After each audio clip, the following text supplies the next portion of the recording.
Coming up on Arirang News, South Korean President Moon Jaein and U.S. President Donald Trump speak on the phone about North Korea's denuclearization. In the meantime, it looks like plans are in the works for South Korea to send the North aid in the form of food.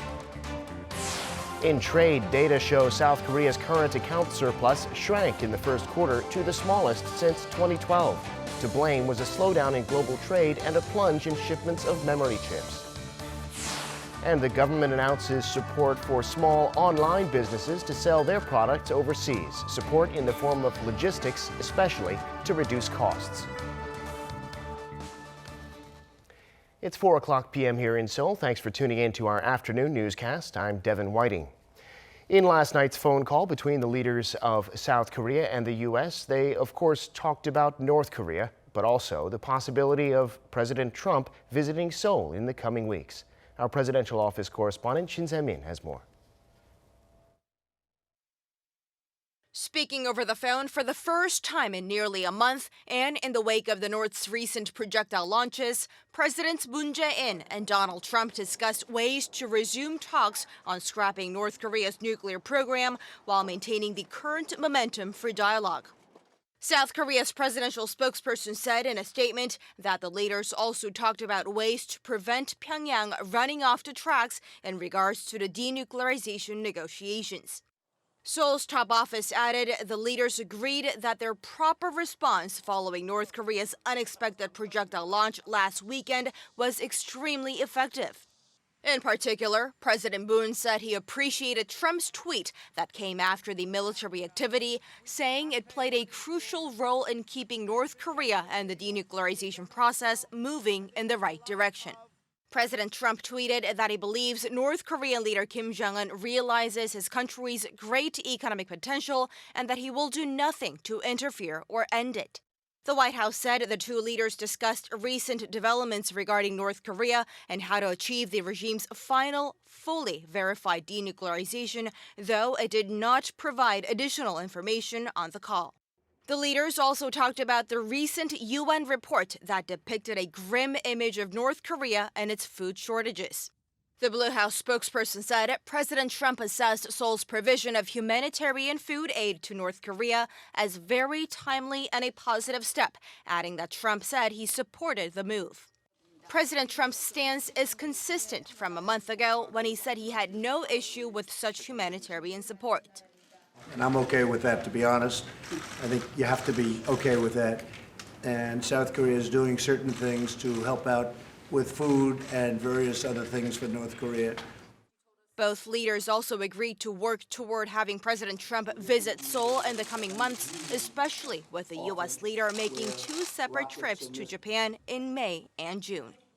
And the expectation is that during their next encounter, the two leaders could perhaps shed some light on the details of how to quickly resume nuclear talks between Pyongyang and Washington. Shin Se-min, Arirang News. Meanwhile, a Blue House official says procedures to resume food aid to the North will begin soon, but it's too early to talk about specifics. The official said details such as the amount and kind of food to be sent were not discussed by Moon and Trump in their phone call, and it's still up for discussion whether the aid will be sent directly or via international organizations.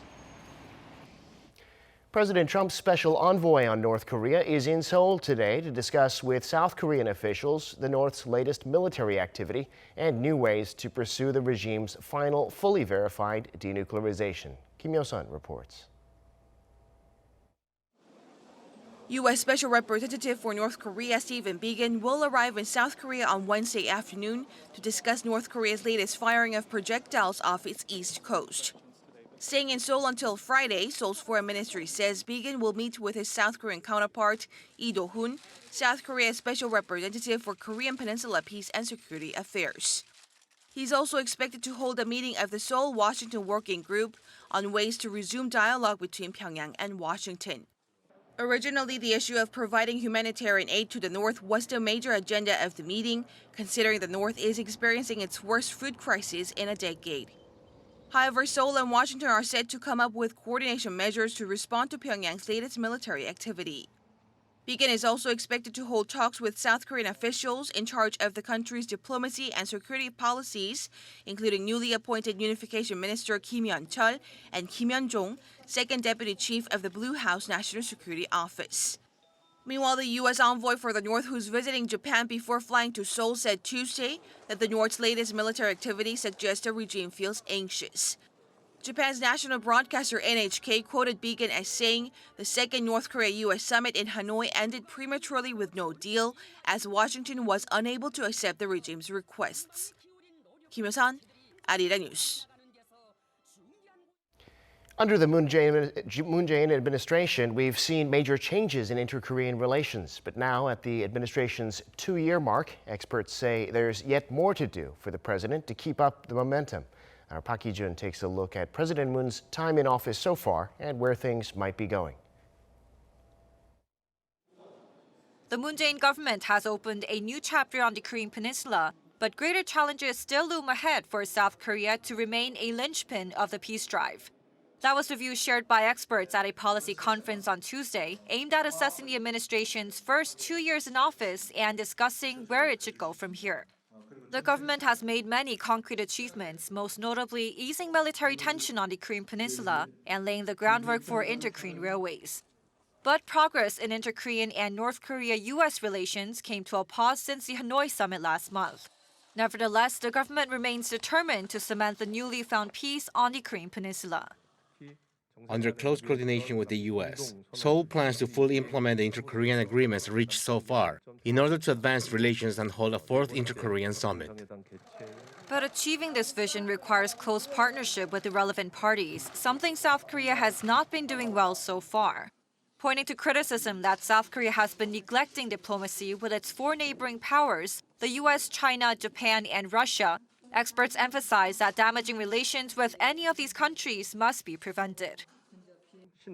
President Moon's new northern policy and new southern policy cannot replace South Korea's relations with the neighboring powers. The government must also work on resolving the most pressing issue of worsening Seoul-Tokyo relations. Experts say that Seoul needs to find ways to smooth ties with Tokyo, especially through the upcoming G20 summit in Osaka next month.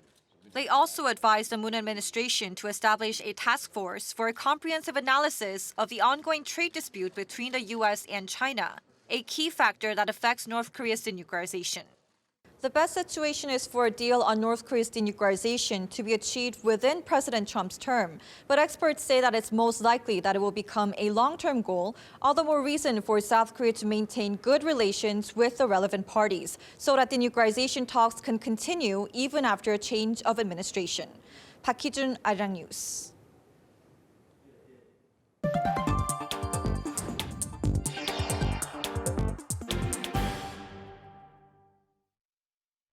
New numbers out from the Bank of Korea on the country's balance of payments in March and the first quarter. The preliminary figures show the goods account still with a surplus, but down sharply. Kim Hye-sung tells us why.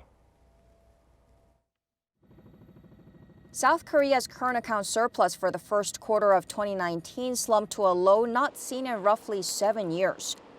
The Bank of Korea says the current account surplus recorded $11.25 billion, the smallest figure since the second quarter of 2012, mainly due to slowing global trade and sluggish chip exports. Both exports and imports dipped by around 8% on year in the first quarter. The goods export surplus fell near $3 billion on year, narrowing to $19.6 billion in the first quarter, a 5-year low. This came as chip exports that account for a fifth of the country's total exports at around 8% of GDP plunged more than 20%. Petrochemical goods exports also declined 5%.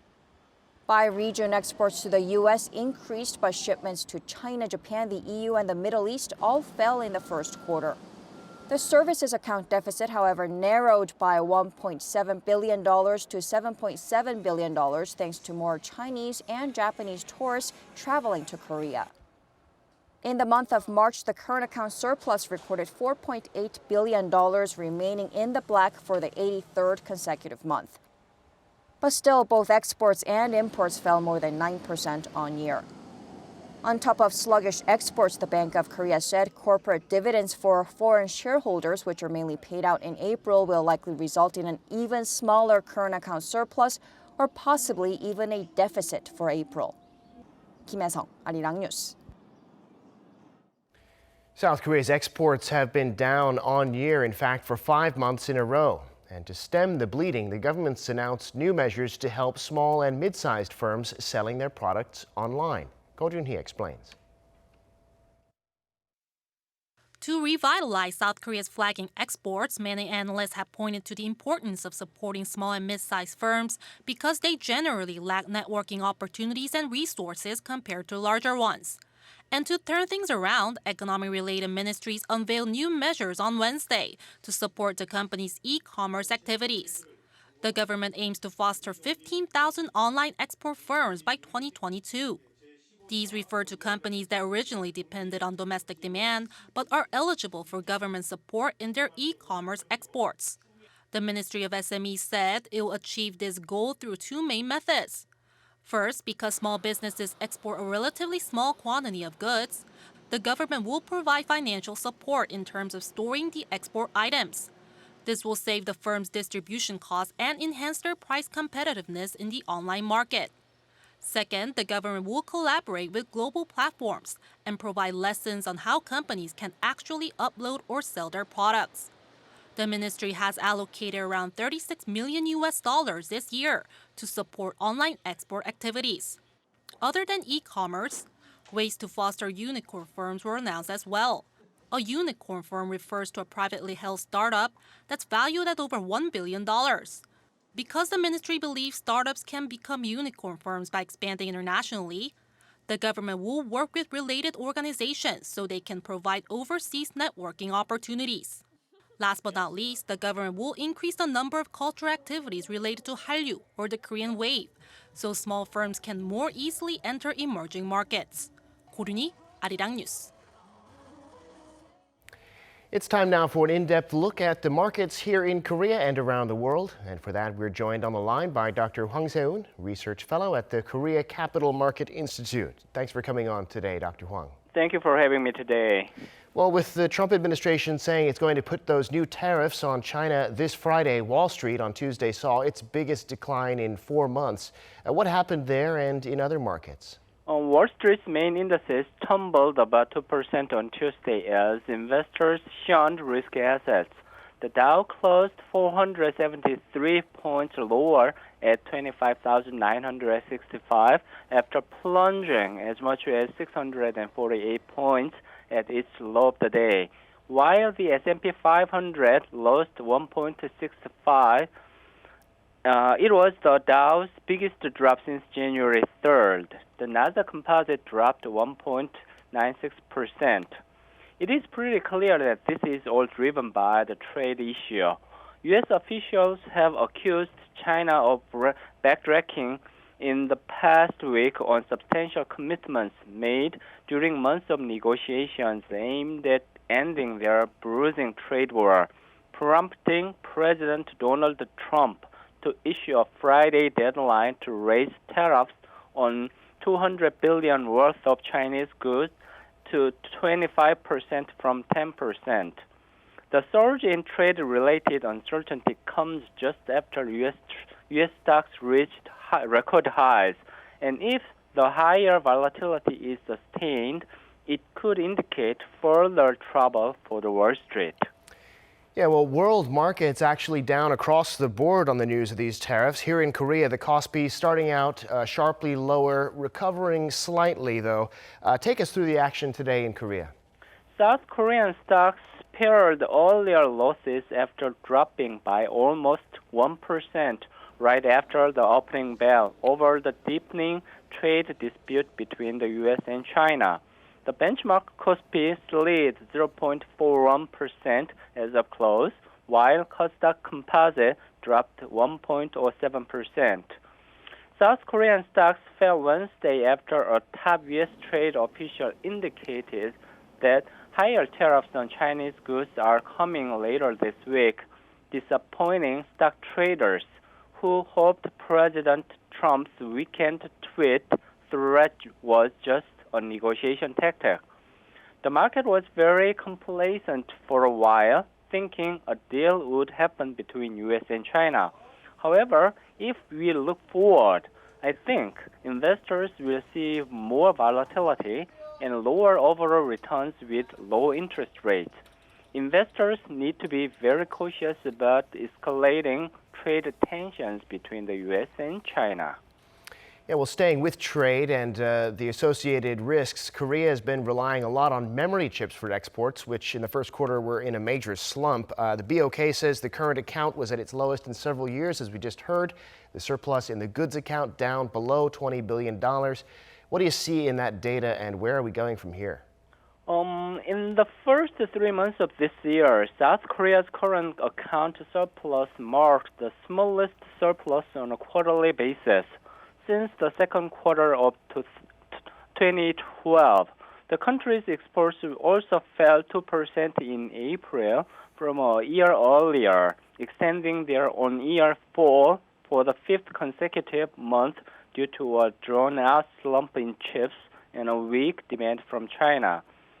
South Korea's economic growth rate could fall to around 1% if the slump in semiconductor persists due to the trade dispute between the U.S. and China. The reliance on the Korean economy for semiconductors has risen to about 20% of total exports and about 8% of gross domestic product as of last year. This is a major weakness in Korean economy. The performance of Korean stock market this year will heavily depend on the U.S. China trade negotiations and the semiconductor industry.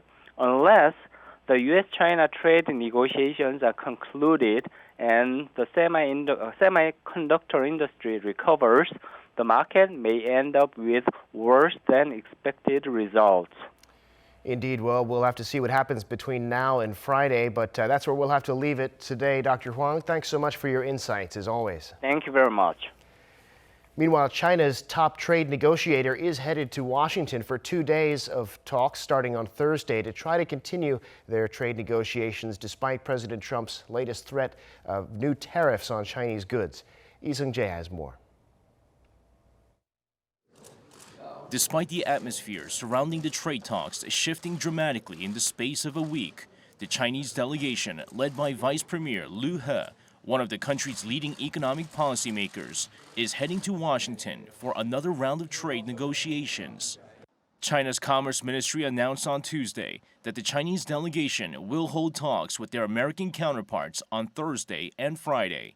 The trip comes in the wake of President Trump's announcement on Sunday that he would raise U.S. tariffs on Friday to 25% from the previous 10% for $200 billion worth of Chinese goods.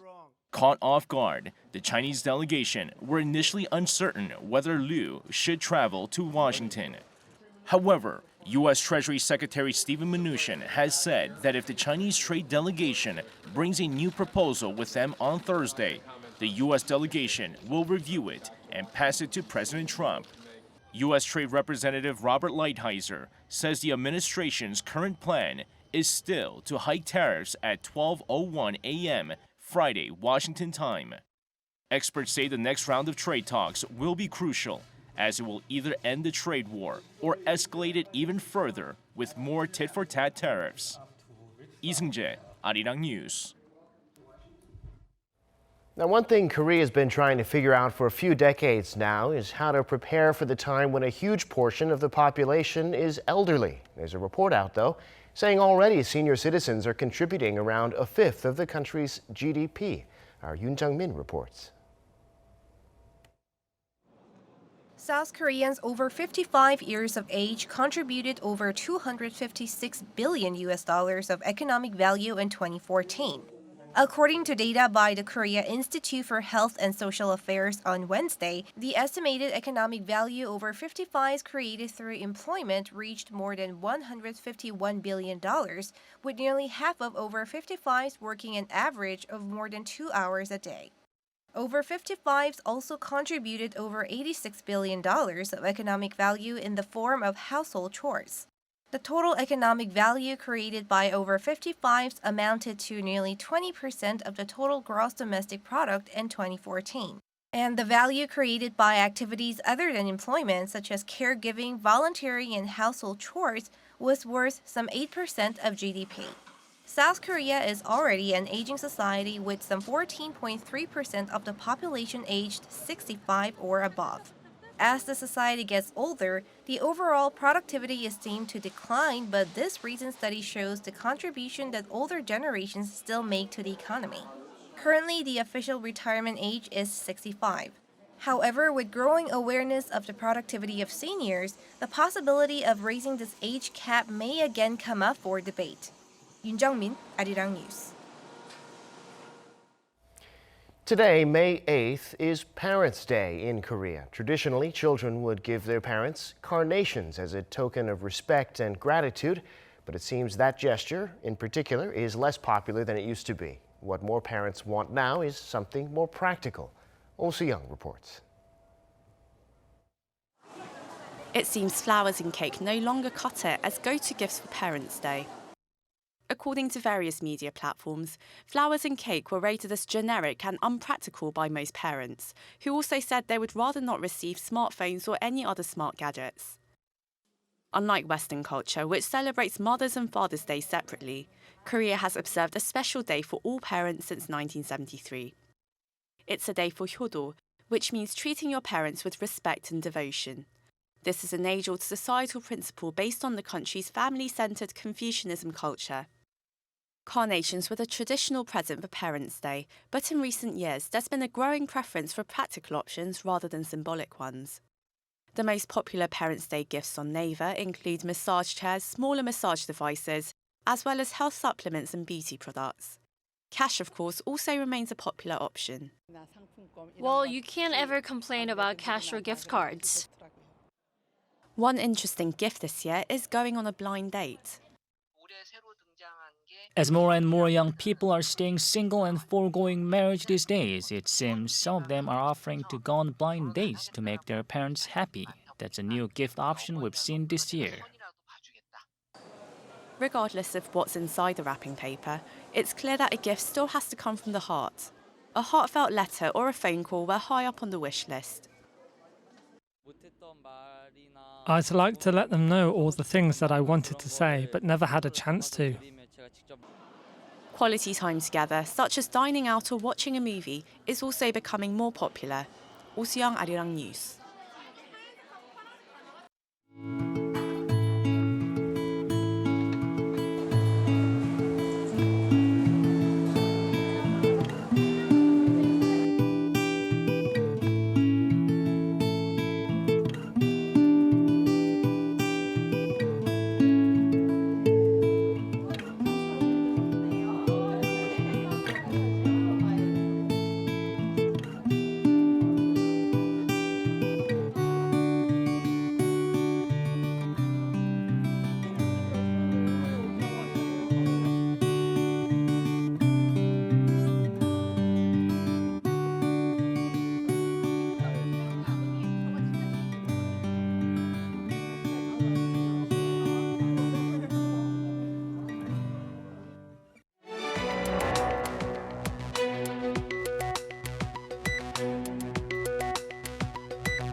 And that brings us to the end of this newscast. Thank you for being with us. More live news coming your way at 7 p.m. Korea time.